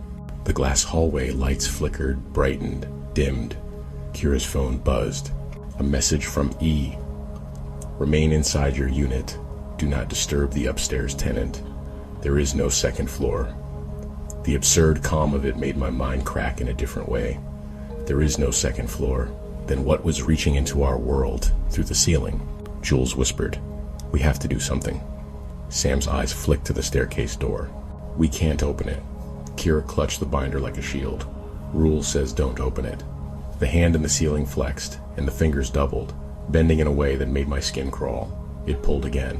The opening widened, and from the darkness above, a face began to lean down. Except it didn't have a face. It had the suggestion of one, like someone wearing a thin sheet over their head, and underneath it was nothing but shadow. It hummed the lullaby again, slower now, matching the rise and fall of our breathing, counting breath. I realized with a sick clarity that it wasn't trying to find us, it already had us. It was waiting for the moment one of us broke the rules, the moment someone looked up, or responded, or opened a door, disturbing it, feeding it. My eyes burned from keeping them down. The house felt smaller, walls closing in, air thick. Then Kira did the only thing that made sense in a place where rules were life. She whispered, "Hold your breath." We all froze, confused. She repeated it, firmer. "Hold your breath. Do it." Sam did. Jules did. I did. The house went silent. The humming stopped mid-note. The hand in the ceiling stiffened, fingers tightening on the edge. For a moment, nothing moved. And then, slowly, the hand withdrew. Not retreating, exactly. More like it was listening, waiting, searching for the sound of living. Our lungs burned. My vision edged with sparks. Jules trembled violently but kept her mouth closed. The ceiling crack began to shrink, the edges pulling together like a wound sealing. The staircase doorknob stopped turning. Silence deepened until it felt like the house was suspended. Then, finally, my body forced air into my lungs, a sharp inhale I couldn't stop. The humming started instantly, one note. Then the lullaby resumed, soft and satisfied. The ceiling crack snapped open again like a smiling mouth. The hand returned, faster now, more eager. Kira's eyes were wild. "It's counting," she mouthed. "It's counting us." She shoved the binder into my hands and sprinted to the staircase door before anyone could stop her. "Kira, no," Sam hissed. She grabbed the knob. The knob turned. The lock clicked. The door opened. Cold air spilled out, smelling like damp wood and old fabric. Beyond the doorway there were stairs, but not normal stairs. They didn't go up. They went into darkness that felt sideways, like the space behind the stairs was deeper than it should be. The humming stopped. The hand above us froze. Kira stood in the doorway, shaking, looking into the dark. She whispered, "There is a second floor." A voice came from the darkness behind the stairs, soft and familiar. It sounded like Kira's mother, the way her mother used to call her when she was a kid. "Kira," it said gently, "come upstairs." Kira's shoulders shook. Rule 2. Do not look up when it calls your name. But this was not above. This was in front of her, in the open staircase. Sam grabbed her arm and yanked her back. "No." Kira stumbled into the living room, sobbing silently. The staircase door slammed shut on its own, hard enough to make the pictures on the wall tremble. The ceiling crack above us sealed instantly, like the house had been satisfied. The glass hallway dimmed. The house became warm and quiet again. Normal, as if nothing had happened. We stood there shaking for a long time, not speaking, listening for the return of footsteps, the dragging furniture, the lullaby, nothing. At 1:26 a.m., our phones buzzed at the same time. A final message from E. "Thank you for not disturbing the upstairs tenant. Enjoy the remainder of your stay." We didn't stay. The side door unlocked with an easy click, like the house was letting us go because we had passed some test. We ran to the car, and this time the doors opened. The engine started. The driveway led back to the street, like a normal driveway. As we pulled away, I looked back through the rear window, because my brain needed proof that the house still existed behind us. In the upstairs window, there was no light, no movement, just darkness. But as the car rolled farther down the street, a soft sound drifted through the night air, so faint it could have been the wind. A lullaby, gentle, familiar. And for the first time, I recognized the melody. It was the tune Kira had been humming earlier in the evening while she washed dishes, absent-minded, unconscious. The house hadn't invented it. It had learned it, and I understood then why the host had no written reviews, why the listing stayed pristine, why the rule existed, carved into the home like a warning. Because the upstairs tenant doesn't want noise. It wants patterns. It wants breath. It wants your voice, your habits, your lullabies, and your name, spoken once in the wrong direction. And if you give it that, even by accident, it will keep singing long after you leave. Soft, patient, just above your ceiling, waiting for you to look up. Story 5. Late checkout.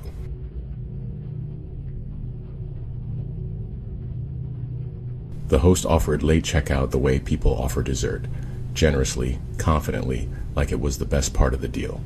I should have been suspicious immediately. The listing was a small city loft, the kind of place people book for a weekend when they want to feel like they live somewhere cooler than they actually do.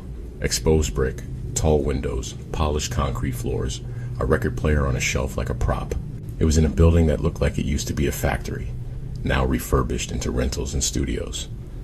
I booked it because I needed a clean break from my life for 2 nights. I didn't want nature or isolation. I wanted anonymity, busy streets, noise, the illusion that if something went wrong, someone would hear.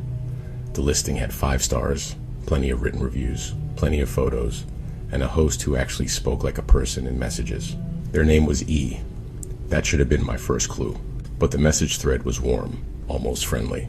Welcome, self-check-in. Code will be sent day of arrival. House rules in the binder on the counter. Feel free to request late checkout if you need it. We're flexible. Flexible. That word felt like kindness. Now I know it was a threat wrapped in politeness. The trip itself began normal. Check-in code worked. The lock clicked. The door swung inward to warm air and a place that smelled like fresh laundry and lemon cleaner. It looked exactly like the photos, and for once that didn't feel suspicious. It felt reassuring. A little welcome binder sat on the counter, black with white lettering. House manual. Beside it was a small digital clock, minimalist, glowing pale green. It read 6:18 p.m. I dropped my bag, kicked off my shoes, and let the quiet settle around me. City sounds drifted in through the windows, Distant traffic, a siren far away, someone laughing down on the street. Normal life. I opened the binder out of habit, skimming for Wi-Fi password and checkout time. Under checkout, it said, standard checkout, 11 a.m., late checkout, available upon request. Below that, in smaller print, please note, late checkout is granted at the host's discretion. Guests must comply with extension procedures. Extension procedures sounded silly, but I shrugged it off. It was probably just a fancy way of saying message us if you're staying later. I enjoyed the first night. I slept hard. The bed was comfortable, the room dark, the city outside lulling instead of stressing. The next day I wandered cafes, walked along the river, did nothing important, and felt my nervous system unclench in real time. That evening, I came back exhausted in a good way and ate takeout on the couch. I watched a show I barely paid attention to. I started packing a little, folding shirts, moving slowly because I didn't want the weekend to end. Around 10:30 p.m., I remembered something. My train back was at 2:40 p.m. The standard checkout was 11 a.m. That meant 3.5 hours of drifting around with a bag in my lap, killing time, waiting. So I opened the app and messaged the host, "Hey, any chance I can do late checkout tomorrow? My train isn't until mid-afternoon." The reply came faster than felt normal. Of course, late checkout approved. New checkout time, 2:47 p.m. Enjoy the extra time, 2:47 p.m. Not 2, not 3, 2:47. Specific in a way that made my stomach tighten, even though it shouldn't have. I told myself it was fine. Maybe they had a cleaner coming at 3. Maybe they liked unusual numbers. I went to sleep. I woke up to my phone buzzing at 10:59 a.m. A reminder notification. Checkout in 1 minute. I blinked at it, confused, then sat up so fast my head spun. Checkout wasn't until 2:47 now. I opened the app. The reservation details page loaded slowly, then displayed checkout, 11 a.m. Like my message thread never existed. I scrolled to the host conversation to confirm I wasn't losing my mind. The thread was there, but the last message wasn't. My request for late checkout was still visible as the last thing I said, sitting there unanswered. My skin prickled. I checked the time on the digital clock on the counter. 10:59 a.m. The moment it clicked to 11, the loft made a sound. Not a beep. A soft chime, pleasant, almost cheerful, like an elevator arriving at your floor. The lights above the kitchen flickered once. Then, from somewhere in the hallway outside the unit, I heard a mechanical click, like a lock shifting under a door. My throat went dry. I grabbed my phone and typed quickly. "Hey, I requested late checkout last night and you approved it, but now it's showing 11 again." For a second, the message looked like it sent. Then it reverted, like the app had swallowed it. No service icon briefly flashed, despite me being in the middle of a city. I stared. My phone buzzed again. A new message from E appeared, as if responding to the situation I was in. "Late checkout begins after standard checkout is completed. Please proceed with checkout." My mouth went dry. "Completed," I repeated aloud to no one. The loft felt different immediately, like the air pressure changed. I walked to the front door and tried the handle. It opened. Relief surged, until I looked out. The hallway outside my unit was the same, but wrong. The lighting was dimmer, the carpet looked darker, damp, as if it had been walked on with wet shoes. And at the far end of the corridor, where I remembered there being a window, there was only a blank wall. The elevator call button panel, normally lit, was dark. I stepped out anyway, heart pounding, and walked toward the elevator. The floor under my feet creaked softly, like old wood beneath carpet. The elevator doors didn't open. I pressed the button. Nothing. I pressed it again, harder. The panel remained dark, dead. I turned back to my unit, and the corridor behind me looked longer than it should have, like the loft door was farther away than it had been 5 seconds ago. My chest tightened. I walked faster, then stopped, because the door was gone. Not hidden, not missed, gone. There was only a stretch of blank wall where my door had been. My stomach dropped so hard it felt like falling. I spun, looking around, breathing sharp, and the corridor seemed to stretch in both directions. A hotel hallway that didn't belong in an industrial building. Then, from behind me, the pleasant chime sounded again. I turned slowly. A new door was there now, exactly where my door had been. Same color, same number plate. My unit number. The handle gleamed like it had always been there. I approached carefully, handshaking. I tried the handle. It opened. Inside was my loft. Exactly the same. Same couch. Same unpacked bag. Same takeout containers. Same clock reading 11:04 a.m. I stumbled inside and locked the door out of instinct. There was no lock. Just the handle. The chime sounded from somewhere inside the loft. Again, soft and pleasant. My phone buzzed. Checkout is a process. Please begin. I backed away from the door, breathing hard, trying to force logic into place. Maybe I had sleepwalked. Maybe I'd panicked and stepped into the wrong hallway. Maybe this building had multiple identical corridors, but my memory of the window at the end of the hall was too clear. The dead elevator panel was too wrong, and the host's message was too calm. Checkout is a process. I flipped open the binder on the counter and went straight to the checkout section, fingers shaking so badly the pages fluttered. Checkout procedure: collect belongings. Confirm that you have not left items behind. Return the keycard, if applicable. Stand in the kitchen and wait for confirmation chime. Do not attempt exit during processing. My throat tightened. There was no keycard, no confirmation chime described anywhere. And yet I had heard it. The binder continued. Late checkout is available. Late checkout begins after standard checkout is completed. If checkout is interrupted, processing will restart. Restart. That word burned. I heard a faint click from the kitchen, like a switch flipping. The digital clock blinked once. Then the time changed. It read 10:58 a.m. I froze. It was counting backward. My phone buzzed with another message, as if the house was explaining politely. Processing restarted. Please proceed calmly. The clock ticked to 10:59. My pulse hammered. The chime sounded again, far away now, like it was coming from down a long hall. The clock hit 11 a.m. The lights flickered, and in the corner of my eye, the air in the kitchen shimmered. Not like heat, like screen refresh. I looked directly at the kitchen. It was the same, but different. The takeout container I'd thrown away was back on the counter. The sink was clean again, as if no one had used it. My suitcase that I'd packed half of the night before was suddenly open, clothes unfolded, like untouched. My head spun. The loft had reset, like a game loading a previous save. I backed toward the living room, breathing shallow. No, I whispered. The chime sounded again, closer. My phone buzzed. You will not be allowed late checkout until standard checkout is completed. Please cooperate. Cooperate. The word sounded heavier than it should. I tried the door again, heart racing. It opened. The hallway was there. Dim, damp, wrong. I stepped out with my phone in my hand, keeping my eyes on my door number like it might disappear. I walked toward the elevator. The button panel was dark. I turned back. My door was still there. Good. Then I glanced down at my phone. The reservation page was open. It refreshed on its own. Checkout time changed. Checkout 11 Then, slowly, the digits began to shift. 11:01, 11:07, 11:13. I stared as it climbed, minute by minute, like someone sliding a lever. Then a message appended beneath it in small font. Late checkout in progress. My skin went cold. The hallway lights flickered, and when they returned, the corridor was longer again. The elevator was farther away. The air smelled damp, like a basement that never fully dried. I ran, shoes slipping slightly on carpet that felt wet underfoot.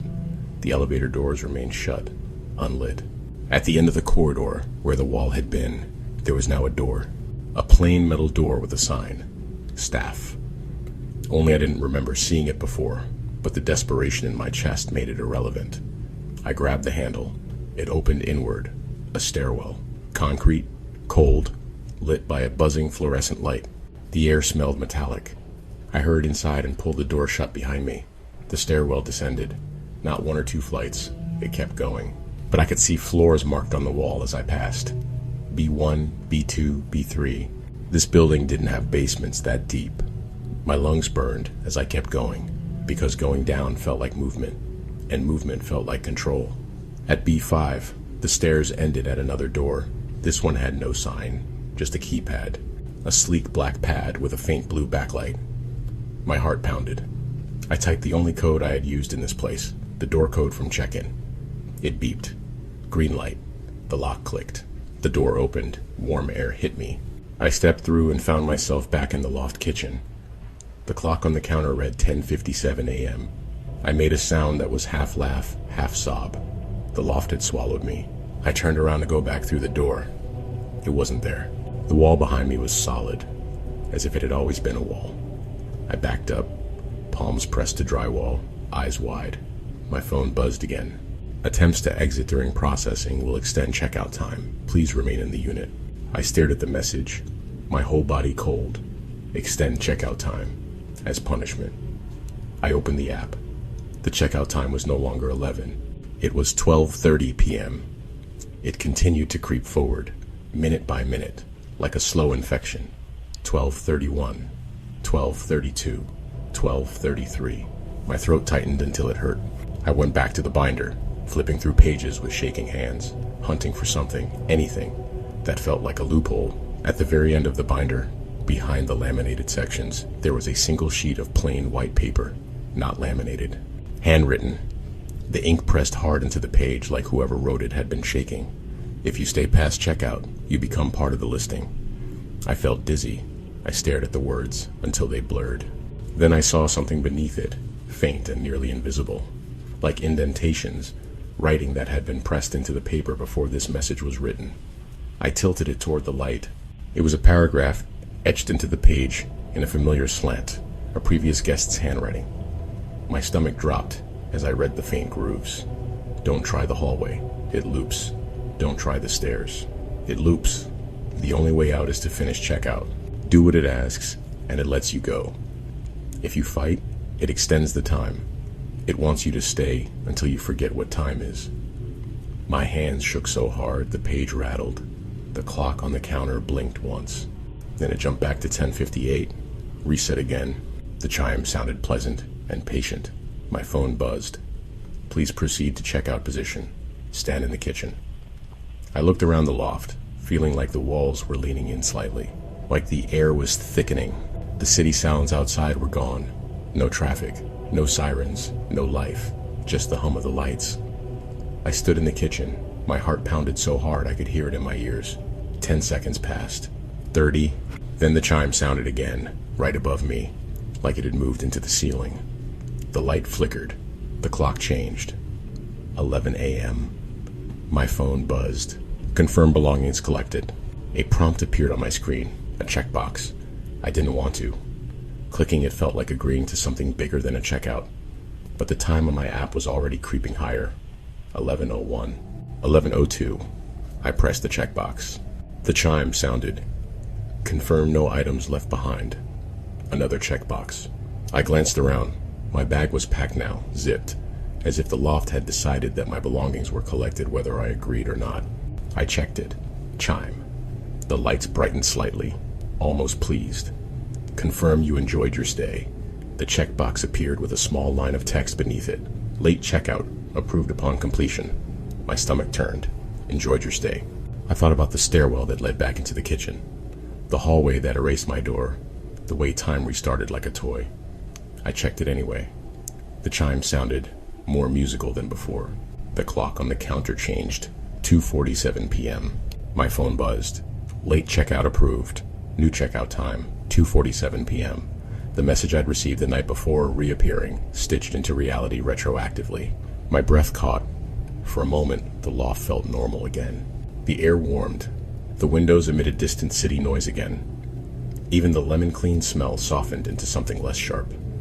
My phone showed service. Relief hit so hard my legs went weak. I left the loft immediately. This time the hallway was normal. The window at the end existed. The elevator panel lit when I pressed it. The doors opened with a soft ding. I rode down to the lobby and stepped out onto the street like I was being born. Sunlight, people walking, cars, noise. Normal life rushed into my lungs with dizzying relief.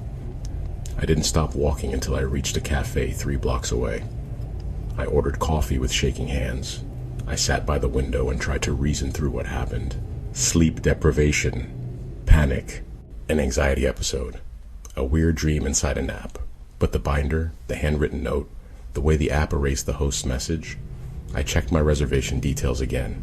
It read 2:47 p.m. Checkout. Exactly. I scrolled the message thread with the host. The late checkout approval message was there now, as if it had always been. No sign of anything wrong. I started to feel insane. At 2:30 p.m., I went back to the building because I needed my bag. I needed to end this the right way. The lobby looked normal, a potted plant by the mailboxes, a bored doorman watching his phone. I took the elevator up. The hallway was normal. My door was there. The keypad beeped green when I entered the code. Inside, the loft was spotless again, like no one had ever stayed. My bag sat by the couch, packed and ready, as if waiting. The digital clock on the counter read 2:41. My heart pounded. I grabbed my bag, moved quickly, refusing to look at the corners of the ceiling for too long. At 2:46, my phone buzzed. Checkout in 1 minute. At 2:47, the loft chimed. Pleasant, cheerful, final. I exhaled hard and stepped toward the door. The handle turned. The door opened. I stepped into the hallway. And then I blinked, and I was back in the kitchen. Not like I walked back, like the world cut and reloaded. My bag was back on the floor by the couch. The clock read 2:41 again. My stomach dropped. My phone buzzed. Checkout interrupted. Processing restarted. New checkout time, 3:19 p.m. The digits on my reservation page shifted from 2:47 to 3:19, then began climbing, 3:20, 3:21. I backed up, shaking my head. No. The loft chimed again, softer this time, almost sympathetic. I ran to the door and flung it open. Hallway. I stepped out and kept my eyes locked on the door behind me, refusing to blink, refusing to let it change. I walked backward down the hallway toward the elevator, dragging my bag, watching my door like it was a predator. The elevator doors opened when I pressed the button. I stepped inside, facing outward, still watching my door at the end of the hall. The doors began to close. At the last second, I saw a figure step out of my doorway. Not me. Tall and narrow, posture stiff, like someone wearing my shape. It didn't wave. It just stood there, looking toward the elevator as the doors shut. My blood ran cold. The elevator descended. I escaped into the lobby, out onto the street, into daylight, and I did not stop moving until I was 2 blocks away. I didn't go back. I missed my train. I didn't care. That night, when I finally got home and shut my own front door, I checked my phone out of instinct. There was a notification from the rental app. A new message from E. Thank you for your extended stay. Your listing is now active. I stared at the screen until it blurred. My app refreshed on its own. A new host profile appeared under my account. My name, my photo, my address field blank, and a new listing with a familiar cover image. My living room, taken from a high corner angle that I did not recognize. The title read, Late Checkout Available. Under it, in neat, professional text I had never typed, a line sat like an offering. Flexible.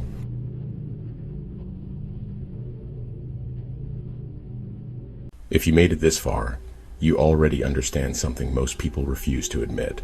A house is not always a safe place. Sometimes it is just a box with walls, and you are the only thing inside it that breathes. We grow up believing danger comes from outside. A stranger at the door, a noise in the yard, footsteps on the porch. But these nights, these Airbnb nights, they teach you a different truth. The real danger is what you let in on purpose. A listing you trusted because it had 5 stars. A lock code sent by someone you never met. A welcome binder that tells you what not to touch, what not to open, what not to question. These places do not have to break in. They wait for you to arrive with your luggage and your optimism. They wait for you to type the code, to shut the door behind you, to relax, to believe the worst thing that could happen is a squeaky bed frame or bad water pressure. They do something worse. They learn you, quietly, patiently. They memorize the sound of your footsteps across their floors, the way you double-check the lock before you sleep, the exact moment you stop laughing and start whispering. A cabin with no address that already has your photos on the wall. A keypad that only opens at a time that feels chosen. A Wi-Fi network that knows your name before you connect.